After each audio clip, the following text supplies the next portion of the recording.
Un año de Milei, la ofensiva de Capital y la ultraderecha se titula este documento que publicaron Julio Gambina y Lucas Castiglioni, que está aquí, quien está aquí en el estudio. Él es licenciado en Relaciones Internacionales y ha trabajado en esta publicación realizada por la Federación Judicial Argentina y también por el Centro de Estudios y Formación Federación Judicial Argentina. Lucas, bienvenido, gracias por acercarte. Hola, buen día, ¿cómo están? Muy bien. Bueno, gracias por venir, acercarte al piso para poder charlar de este documento que tiene muchos capítulos que, bueno, llevan títulos y lo que uno va leyendo y desandando también lo siente en el propio bolsillo y en la propia precarización de la vida, ¿no? También hay varias enumeraciones, arrancan ahí por el aumento de la pobreza, ahora nos vamos a meter en el detalle, pero me gustaría preguntarte o que nos hagas una introducción de lo que fue este año y lo que pudieron ver realizando esta investigación, esta publicación. Bueno, el objetivo de la publicación, del informe, es nosotros ya desde hace un tiempo, desde la FISIP, que es la Fundación de Investigaciones Sociales y Políticas, venimos haciendo informes para sindicatos, organizaciones sociales, en este caso son para sindicatos que están representando a trabajadores y trabajadoras del sector público, que tratando de dimensionar los efectos de la crisis y del ajuste que está llevando a cabo el gobierno de Milei, y tratamos de cuantificarlo, ¿no? para dimensionar estos efectos. En ese sentido es, por un lado, tener argumentos a la hora de negociaciones colectivas, pero también para tener una caracterización fundamentada, en este caso es para la mesa de sindicatos del sector público, pero también pensando para la sociedad en general. Bueno, ¿en qué situación estamos a ya más de un año de este gobierno de ultraderecha? Bueno, el objetivo es ese, básicamente. Bien, bueno, ahí mencionaste uno de los sectores más golpeados, que es el de los trabajadores y trabajadoras del Estado. Pero bueno, también se vio golpeado el sector privado. Están viendo, y por lo que leía lo destacan, ¿no? Que se está dando este fenómeno de que son en este caso los trabajadores asalariados, los que no están llegando con la guita, en ese sentido, ¿qué es lo que vieron? Bueno, primer punto es un aspecto metodológico. Nosotros utilizamos siempre fuentes oficiales, ¿no? Entonces, para poder dimensionar estos efectos, utilizamos las fuentes oficiales, y lo que estamos observando es, en primer lugar, desde diciembre del 2023 y principalmente los primeros meses con el fuerte shock inflacionario, una pérdida del poder de compra de los salarios, de los ingresos laborales, pero también los ingresos populares que tienen la gran mayoría de la población, que vivimos en función de nuestro trabajo, se fueron deteriorando. Y ese deterioro se vio principalmente en el sector público, ¿no? Entonces ahí se ve cómo se combinan la suba generalizada de los precios, la caída del salario real, aunque haya espacios de negociaciones colectivas, principalmente con trabajadores registrados del sector público o del sector privado, o negociaciones ya individuales o por decisión de la patronal para aquellos que no se encuentran bajo ningún convenio colectivo, una pérdida de su poder de ingreso, lo que se conoce el salario real, principalmente en los primeros meses, y que luego no se logró recomponer. Hay unos sectores que llegaron apenas a recomponerse, pero toda esa pérdida en esos meses en los cuales se hizo una transferencia del trabajo hacia el capital, no se recuperó. Entonces, quisimos dimensionar esto y llamar la atención de, por un lado, la pérdida de poder adquisitivo de los trabajadores y las trabajadoras del sector público, combinado con el ajuste. Y ese ajuste, entonces, vino por peores condiciones de vida, peores condiciones laborales. Y ahí señalan algo que me pareció interesante y que también uno lo ve cuando habla con gente que por ahí votó a este gobierno, que es, bueno, hay que aguantar, estamos teniendo éxito en cuanto a la inflación. ¿Qué ven en ese sentido cuando se explica la caída de los ingresos? Y por ahí hay gente que dejó de consumir ciertos alimentos o ciertos productos, pero sigue defendiendo el ajuste por el éxito en la estabilización, si querés, de la inflación. Bueno, si queremos, hay dos grandes indicadores que trata de enfocarse el actual gobierno. Una es en materia del crecimiento económico y la otra es la inflación, ¿sí? Y tenemos que hacer algunas salvedades o algunas observaciones. Sí. En principio el gobierno está diciendo que está saliendo de la recesión a la cual nos llevaron las propias políticas del gobierno, aunque no veníamos de la mejor situación económica, ¿no? Veníamos de una situación también de crisis. Pero lo que hizo las primeras medidas de gobierno fue profundizar esa crisis, en la crisis del orden económico argentino, desde los últimos años, que lo profundizaron con el gobierno de Milei. Entonces, la primera observación es, el gobierno dice que hay un rebote, nosotros observamos, ahí por eso pusimos en el informe, bueno, hay algunos aspectos que nos hablan de rebote, principalmente el famoso rebote la B corta, claro, pero cuando se hace una comparación de los últimos 3 meses comparables, de que son los que se vienen a hacer el tercer trimestre con el segundo trimestre, es decir, de malo a peor la comparación. Entonces, en esa comparación sí. Pero la comparación cuando se hace trimestre de 2024 versus trimestre de 2023, que tampoco era bueno el 2023, la situación no es tan clara de ese rebote. Y entre las principales caídas se observa el consumo, pero ahí ya la B corta puede transformar ya en esa pequeña rebote, cómo se va disociando, y lo que está creciendo es el sector vinculado al agro, al campo, a la agricultura, a la ganadería, a la minería, pero lo que sigue en recesión es la industria, la construcción y el comercio. Todo esto con datos oficiales. Y el otro indicador es la inflación, ¿sí? Efectivamente, si vamos comparando mes versus mes, hay una variación menor, pero siempre con una variación positiva, ¿sí? Del índice de inflación. Pero recordemos que el primer shock inflacionario que se dio en diciembre del 2023, ni bien asumió el gobierno, llegó a un pico histórico de 25 puntos mensuales y que después fue bajando, pero en niveles muy altos. Entonces, ¿qué significó ese shock?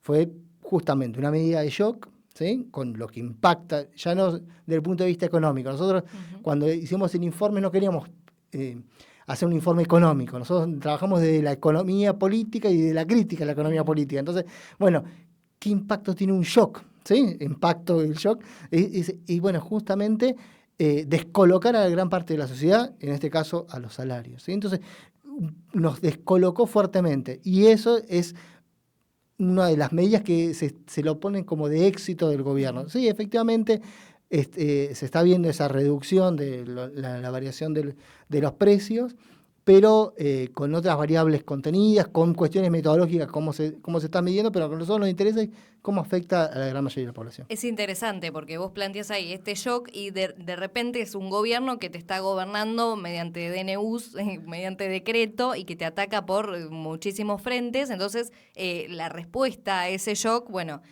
también se complica a veces, ¿no? El sector sindical, social. Si bien ustedes ahí señalan que durante el 2024 hubo algunos 2 paros generales, bueno, ¿cómo ven la reacción entonces de la sociedad, de la Argentina que salió a las calles y qué destacan? Bueno, nuevamente, nosotros pensamos la economía política, entonces ver la relación que hay entre, que muchas veces no es directa, entre las consecuencias económicas de un gobierno que viene de ultraderecha y las reacciones políticas. Entonces ahí vemos ese desfasaje. Lo que sucede muchas veces en el Parlamento no es lo mismo que está sucediendo en las calles.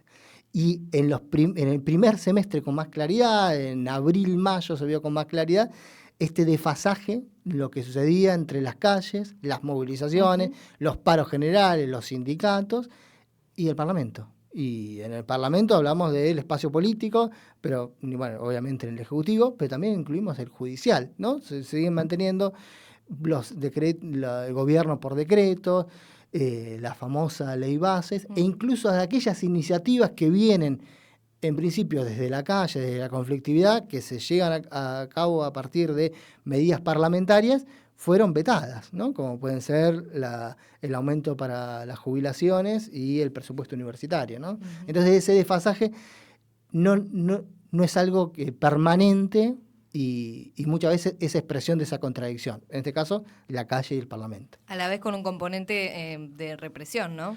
Sin lugar a dudas. Eso lo queríamos marcar. Decíamos, de cómo uno de los principales afectados, decíamos, por las medidas de gobierno fueron quienes viven de sus trabajos y quienes tienen ingresos fijos. Sin lugar a dudas, uno de los más afectados son las personas jubiladas, los adultos mayores, las personas que ya no pueden trabajar por cuestiones de edad y porque ya trabajaron, ya hicieron sus aportes. Entonces, ingresos fijos, totalmente fijos, congelados por medidas de gobierno y por este shock inflacionario. La iniciativa que se llevó a cabo desde la calle tuvo su correlato en el Parlamento, pero fue vetada por espacios institucionales, sí, legales pero no legítimos, podemos decir, pero a su vez tuvo que ser amparada, tuvo que ser validada por la represión. Y la represión que se hicieron contra todas las movilizaciones de defensa de los jubilados y las jubiladas es notoria. Entonces ahí vemos de que esa relación, ese desfasaje, no siempre es constante y que no siempre se da en base al consenso ni en espacio, eso decimos, conflictividad. La conflictividad también es expresión de la violencia y esta es la violencia represiva, ¿no? Lucas, y te llevo a otro capítulo que tiene que ver con algo que incluso estuvo siendo noticia estos días, que tiene que ver con los despidos, ¿no? Primero, bueno, acá el caso que conocimos de Coronel Suárez, con esta fábrica DAS que se cerró de calzado, quedaron 360 laburantes en la calle. Ahora Danica también, que bueno, ya arrastraba algunos problemas, ya había frenado actividades en octubre del 2023. ¿Qué pasa con el desempleo en ese sentido? Bueno, hay algo muy importante de urgencia, de coyuntura, de que lo vemos en el día a día, como bien marcabas, como lo vienen relatando desde la radio, registrando no solamente en este contexto, sino desde hace mucho tiempo, de que hay los efectos se ven en la calle, ¿no? Entonces vemos ahí un aumento de los despidos. Y que no es nuevo, sino que se aceleró. Entonces, nosotros hay un aspecto que queríamos resaltar, es que se profundiza una crisis del capitalismo argentino. Y con 4 datitos, pero 2 ideas básicas. Si comparamos los últimos datos que tuvimos los niveles de pobreza, según datos oficiales, más bajos, que fue el primer semestre del 2017, con los últimos datos oficiales de pobreza e indigencia del 2024, es decir, tenemos 7... El 52, ¿no? El 52. Sí. Entonces, ahí tenemos esos 7 años, vemos cómo el desempleo bajó, es decir, tenemos menos desempleo que hace 7 años, el empleo subió, tenemos más empleo, pero la pobreza casi se duplicó y la indigencia casi se triplicó. Entonces hay un problema que se aceleró en este contexto con el gobierno de Milei, ¿sí? Del orden capitalista al cual el propio Milei dice, yo vengo a ordenarlo.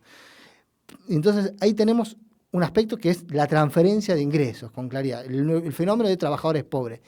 Pero a eso le tenemos que sumar que no solamente hay trabajadores pobres por pérdida del salario real, sino también hay aumentos de despidos, ¿sí? Incrementaron los despidos. ¿Por qué? Porque ese orden capitalista que se viene justamente a dar un nuevo marco institucional implica también un nuevo perfil. ¿Y cuál es ese perfil? Bueno, más vinculados a las importaciones, menos vinculados a las manufacturas, más vinculados a un sector de la agricultura, ¿sí? Más el sector agroexportador. Entonces, ¿cuáles son esos efectos? El aumento de los despidos. Entonces, hay un efecto pinza sobre la clase trabajadora. Pérdida de ingresos, ¿sí? Por la pérdida del salario real, principalmente sector público, pero también en pérdida de puestos de empleo, ¿sí? Y a eso le tenemos que sumar cuáles son esos puestos de empleo, en un contexto de precarización. Entonces tenemos menos empleo y ese empleo cada vez es de peor calidad, ¿no? Eso también lo destacan, ¿no? Que hay una precarización generalizada. ¿Qué pudieron ver en ese sentido? Porque me imagino que es importante también preguntarse, en todo caso, qué calidad tienen esos empleos que tiene y cuántos tiene también, ¿no? Los laburantes hoy, cuántos laburos tienen que tener. Bueno, el proceso de precarización, insistimos, no es novedoso. Incluso uno de los últimos saltos se dio después de la pandemia, la crisis por la pandemia en el 2020, y no afecta solamente al sector privado, ¿sí? Entonces vemos que hay un aumento de la precarización, peores puestos laborales, y ahora en conflictividad en el sector público vemos también los efectos que tienen las distintas formas que tenía el Estado de precarizar. Claro, eso se desnuda ahora de todo lo que es contratos y exacto. demás, una importante cantidad de contratados en el sector público. Claro, hay una precarización, y esa precarización es expresión de vulnerabilidad en un momento de crisis, es decir, los trabajadores y las trabajadoras son más vulnerables en un contexto de crisis para poder, por ejemplo, negociar salarios por encima de la inflación, pero también son vulnerables y somos vulnerables en un contexto de ajuste. Entonces, el efecto de los empleos son aún mayores. Y ni que hablemos con las implicancias que tienen en el DNU, con cualquier conflicto que llegue a instancias judiciales por despidos, ¿no? Entonces, es una situación de una transferencia de ingresos y de empeoramiento de las condiciones de vida de la gran mayoría de la sociedad argentina, en este sentido, por un reordenamiento de el capitalismo argentino, de la forma en la que nosotros nos insertamos en la economía mundial, ¿no? Y mientras tanto, mientras a uno le piden que se ajuste, hay otro sector que no se ajusta para nada. Es notorio también, ¿no? Cómo van incrementando la riqueza. Sí, eso sin lugar a dudas, ¿no? Porque el orden capitalista, como señalábamos, no es que, bueno, cada vez va a ser que la economía siempre siga cayendo, ¿sí? Entonces, lo que estamos viendo es, bueno, hay un sector que va a caerse o va a quedarse estancado, y otro sector que está ganando, que ya se recuperó o incluso en este contexto de crisis aprovechó vía mecanismos financieros, vía mecanismos también de debilidades institucionales, como estamos viendo por cuentas offshore, ¿no? En ese sentido, donde la justicia mira para otro lado cuando los que evaden son los multimillonarios, y en cambio para la clase trabajadora le caen todas las de la ley. Entonces ahí hay una sociedad que vemos que es cada vez más desigual. Y esa desigualdad, en ese desorden de la economía argentina, se va acentuando. Y incluso un dato para cuantificarlo, el índice de desigualdad es muy... No se puede ver, no es inmediato, incluso para un problema metodológico de cómo se lo mide, pero el gran salto que tuvo el índice de desigualdad en la Argentina durante el primer trimestre desde el gobierno de Milei, es decir, en enero, febrero y marzo, nos lleva a el dato más alto de los últimos 15 años, es decir, incrementó la desigualdad con todos los matices que podemos hacer de este nuevo perfil, de esta nueva sociedad, de esta nueva economía en la cual nos estamos viviendo, ¿sí? Bueno, pienso ahí varias cosas vinculadas al mercado laboral también, porque a veces uno queda desempleado, ¿no? Volviendo al tema del desempleo. Queda desempleado y dice, bueno, me voy a bajar una aplicación para manejar un Uber, o me voy a bajar pedido ya para trabajar en ese sentido. Digo, dejan de ser también, me pregunto, ¿no? Desocupados, digo, como está cambiando todo constantemente en ese sentido el mercado laboral en general. Me quedé con eso hablando del tema laboral. No sé si eso también lo pudieron ver con estas nuevas economías, si querés. ¿O qué vieron? Sí, ahí hay una cuestión, lo que vos estás marcando es una cuestión hasta metodológica, de que probablemente los datos de desempleo que vimos, que son parecidos, un poquito más altos a los del 2023, no están logrando captar lo que está sucediendo realmente entre los trabajadores y las trabajadoras, ¿no? Porque, ¿cómo lo captan?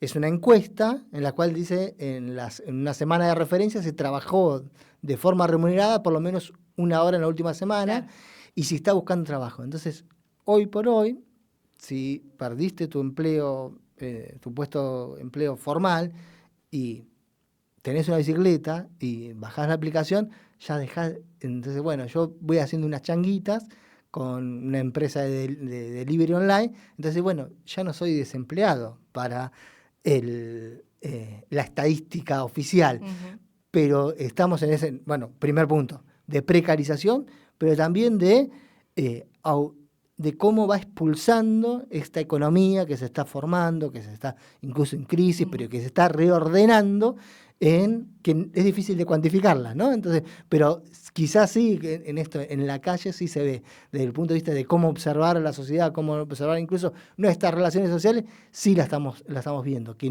los problemas no son individuales, sino son colectivos en ese sentido, ¿no? Me preocupa esto de que queden tanta información por fuera, ¿no? De lo que se releva, porque a la hora de tomar decisiones e implementar políticas no tenés la información suficiente o hay muchísimas cosas que desconoces. Y pienso también de cara al futuro, porque bueno, esto que vivimos ahora es grave, pero ¿cómo piensan que se va a ir profundizando con lo que queda de la gestión? Este fue recién el primer informe del primer año. Sí. Vamos a ver qué pasa con el segundo, el tercero, qué pueden ir... por supuesto no son adivinos, pero uno ve que hay ciertas decisiones que te van marcando ya la cancha y pinta mucho peor también el escenario, ¿no? Bueno, por eso mucho de lo que pusimos en el informe está en formato de preguntas, a ver qué sucede, qué pasa con el rebote, qué pasa con la inflación. Y el último punto del informe es la cuestión externa, la cuestión de la deuda. Uh-huh. ¿Sí? Entonces, la Argentina actualmente está enfocándose, se está abriendo al mundo, en un mundo también en crisis, también desordenado, también con mucha incertidumbre. Entonces estamos cada vez más expuestos y esa exposición también es financiera. Es decir, si debemos mucho, también tenemos que pagar. Y los vencimientos que tenemos son importantes. Uh-huh. y esos vencimientos son importantes con fondos privados, los cuales tenemos que renegociar, pero también con nuestro principal deudor, nuestro principal acreedor, cuando nosotros somos los principales deudores, el Fondo Monetario Internacional.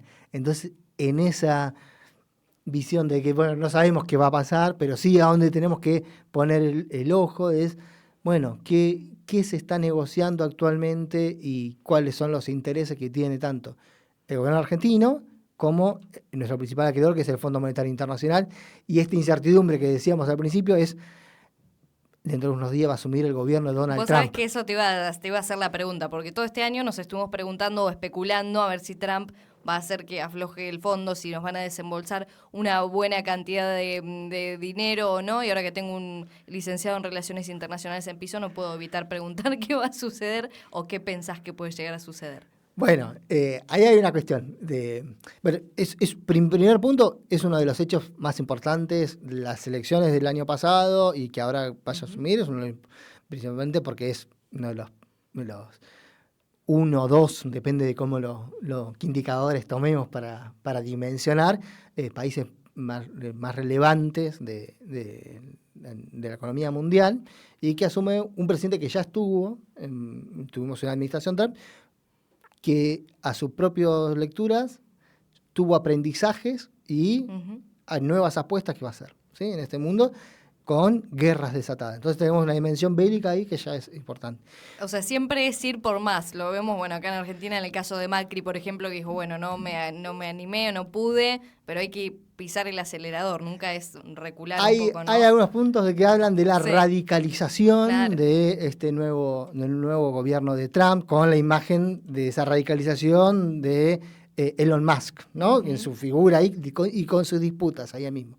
Pero ahora, ¿por qué nos interesa a nosotros en la Argentina? Bueno, es porque estar también en esa arena mundial desordenada y con, esto decíamos, con incertidumbre, pero revoltosa, lo que va a hacer es acelerar algunos conflictos y otros va a ser repetir o tomar aprendizaje de lo que ya hizo en la confrontación China-Estados Unidos.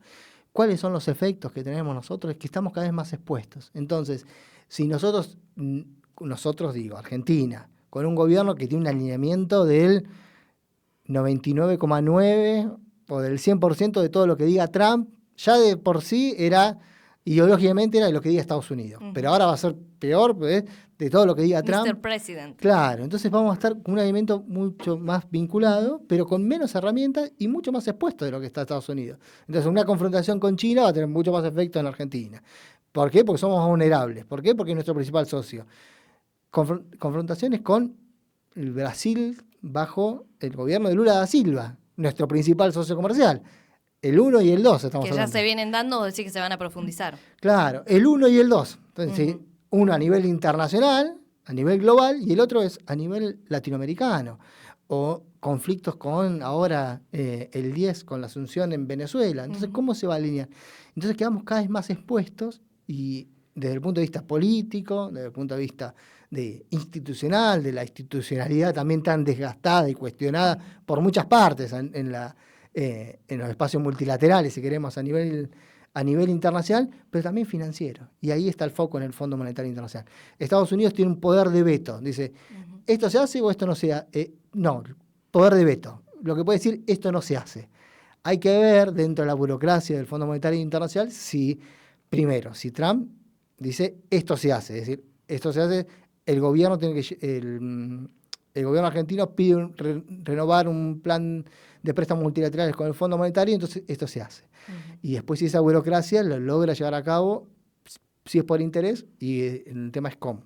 Claro, porque ahí pienso también un poco el vínculo más cercano estaba entre los Macri y el fondo, más no es así, la relación no tiene una relación tan aceitada Javier Milei ni Caputo con el fondo. Sin embargo, sí escuché hace algunos días unas declaraciones de un ex director del FMI, no sé qué cargo tenía, que decía que posiblemente llegue ese desembolso. Por un lado, bueno, preguntarte eso, si vos crees que puede afectar ahora esta discusión que tienen entre Milei y Macri, entre el PRO, bueno, por la posible o no fusión, si crees que puede repercutir en alguna medida o no. Sí, también hay dinámicas que son institucionales, de la propia burocracia del Fondo Monetario Internacional. De hecho, la vocería del FMI en diciembre anticipó que ya estaba negociando con el fondo. Uno de los principales escollos que se tuvo, incluso está reflejado en libros publicados, fueron funcionarios del Fondo Monetario Internacional muy críticos con una figura importante del gobierno argentino que estaba vinculada a Macri, pero está más vinculado, obviamente ya está bajo el ala libertaria, que es el ministro Caputo. Claro. ¿No? Entonces, era, bueno, ¿cómo se va a estar esa relación? Y por ahora la vienen, aunque la última revisión todavía se extendió, pero todavía la tienen... Ahí. Sigue bajo monitoreo. Sí. No hay una confrontación directa o tan dura como se expresó en el famoso libro de Alejandro Werner, que Werner había sido el funcionario del fondo, muy crítico con Caputo. La cuestión es cómo se va a vincular la burocracia del Fondo Monetario Internacional con este nuevo gobierno de los Estados Unidos, y ahí tenemos una punta. Es que el representante que ya designó Trump para el Cono Sur, en su política exterior, es Claver Carone. ¿Quién fue Claver Carone? Mauricio Claver Carone fue uno de los principales funcionarios primero del Banco Mundial, después del Banco Interamericano de Desarrollo, después primero del Fondo Monetario Internacional, que viabilizó el préstamo a Macri, pero también tuvo conflictos por el propio Milei. Entonces, ahí es ver cómo eso, primero, la relación burocracia, Washington, aunque la dos está en Washington, ¿no? Washington, Casa Blanca y oficinas del Fondo Monetario Internacional, y la otra es Fondo Monetario Internacional y Argentina. Pero yo creo que el optimismo que está predominando en Washington en general, en ese consenso de Washington, es muy probable que se lleve a cabo el nuevo acuerdo. Me interesa, por otro lado, hablabas recién de la exposición que tenemos a partir de las decisiones que se tomaron en cuanto a política internacional. ¿Qué análisis haces ahí, corriéndonos quizás un poquitín? Por supuesto que es imposible desligarse de lo financiero, pero de todo lo que hizo Mondino, por ejemplo, este primer año, que bueno, ya fue Mondino, ¿no? Pero ¿qué análisis haces en ese sentido? ¿Te parece que ellos llegan con una idea de lo que quieren hacer o van improvisando sobre el momento? ¿Cómo lo has visto teniendo en cuenta la poca estructura que tuvo el gobierno? No, hay un punto que quizás lo expresó la propia Mondino, que fue una política exterior sobreideologizada, ¿no? Entonces, toda votación de Naciones Unidas, en la Asamblea de Naciones Unidas, a veces quedamos Argentina votando solos con, por ejemplo, derechos de pueblos originarios, que el gobierno lo pone bajo, dice, bueno, es la agenda de Naciones Unidas, de el progresismo, que incluye a todo, ¿no?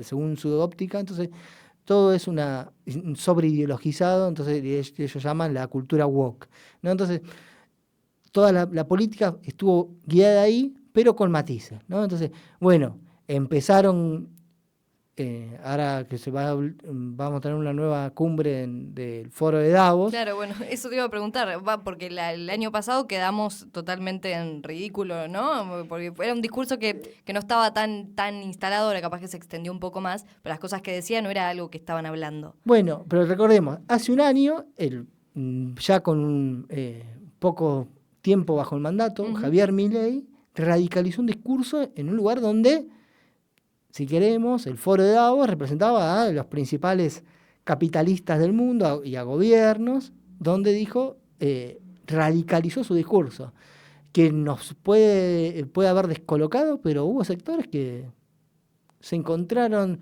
más cómodos. Esos sectores, por ejemplo, hoy van a asumir en Washington, ¿no?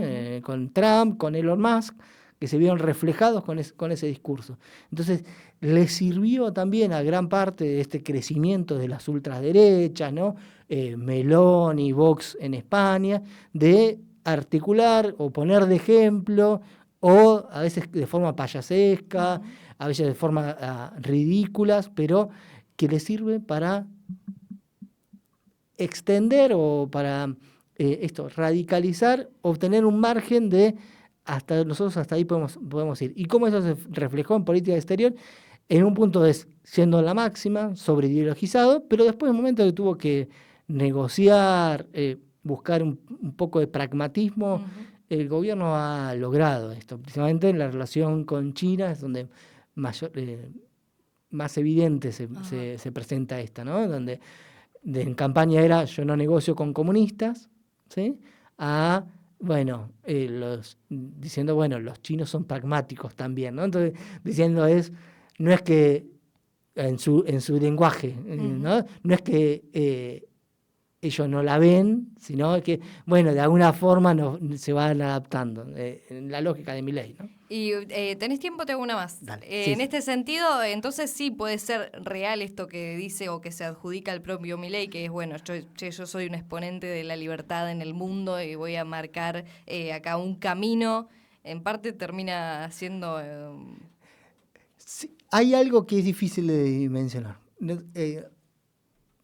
Por ejemplo, para poder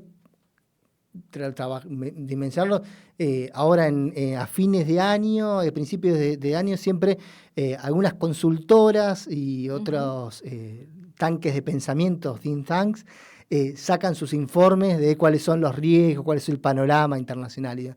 Y Argentina empezó a ocupar un lugarcito ahí. Bueno, ¿qué rol va a cumplir Milei? No sé, por ejemplo, en el Financial Times, en otra consultora de Estados Unidos que está vinculada a la revista Time, también puso sus riesgos geopolíticos, pero esa radicalización no desde el punto de vista de la vanguardia, no desde el punto de vista del impulso como hasta mesiánico, claro, que el propio Milei se pone o se quiere poner ese traje, sino de un punto de vista, me parece que es más ilustrativo de decir, bueno, se está discutiendo otra cosa, ¿sí?